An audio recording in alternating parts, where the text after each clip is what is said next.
Brilliant light struck me. I squeezed my eyelids shut and shielded them with my wet hands. Gold and white rays pulsed into my pupils. They shot right into me. Merciful spirits! Nothing could block the light's path.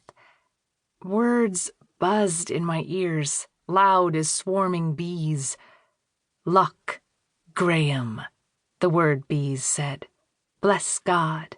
Bit for a just? The rest of the utterances made even less sense. I even kept forgetting most of what I'd just heard. My eyes stung. Pain stabbed my eardrums. I spat out the water I'd meant to swallow.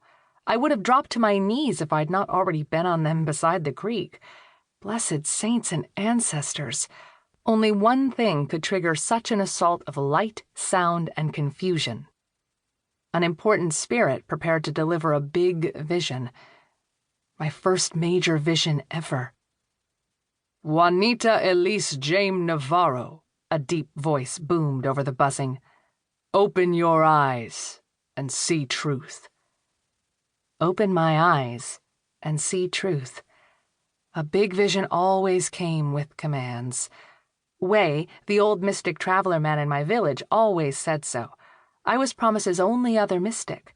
Both Wei and the shadow world of spirits would expect me to greet this ghostly visitor face to face. Yet supernatural bursts of light could blind me for the rest of my life. Wei had told me that, too. My heart pounded. I breathed out hard. In less than 3 months, I'd turned 16, in June. A full-grown mystic traveler ought to behave like one. I forced open my eyes and winced. Over and over I blinked. The bursts flared from a blurred figure of a man. Many times since my 14th birthday, I'd visited passageways between life and the shadow world. I'd never even heard of a spirit with this strong a light. The man's features sharpened a little. He held a walking staff and wore the type of rough tunic and robe my people did, like from pictures in a Bible. The terrible eye-stabbing beams arose from something on his head. Still, I managed to see his nose and the outline of his long white beard. This spirit man was a stranger, as far as I could tell.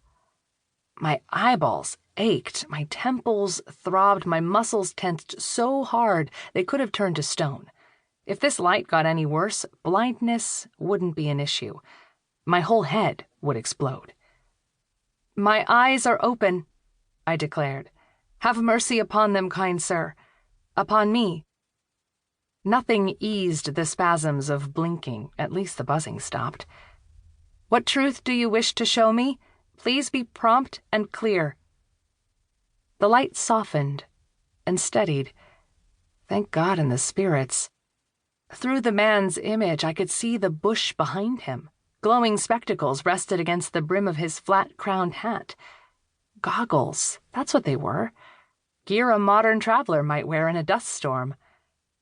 "Before 1894 yields to 1895, the spirit man's loud voice echoed. "Your people must take on a new life-saving mission."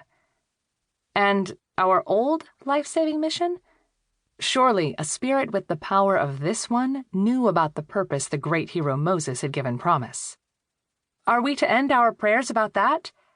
"Your life, Juanita, was the last one saved by your people's old mission, as I recall." The man counted on his fingers. His staff stayed upright by itself, as if an invisible hand held it in place. "Over 15 years have passed since that day, have they not?" "You're right," I replied. He'd sounded like he blamed me for the failure of our old mission, thought I should have prayed harder. Gravel dug into my knees. I pushed my dangling black braid back over my shoulder. It wasn't my fault that my people could no longer give refuge to abandoned children, lepers, and the elderly who escaped the asylum trains through the nearby valley. No escapees reached our village anymore, and not just because Promise lay between steep Sierra foothills in the middle of nowhere. The last train to stop within walking distance of Promise had carried the baby basket containing me, then an infant. That's what Papa always said. Regardless, no wise mystic started arguments with ghosts.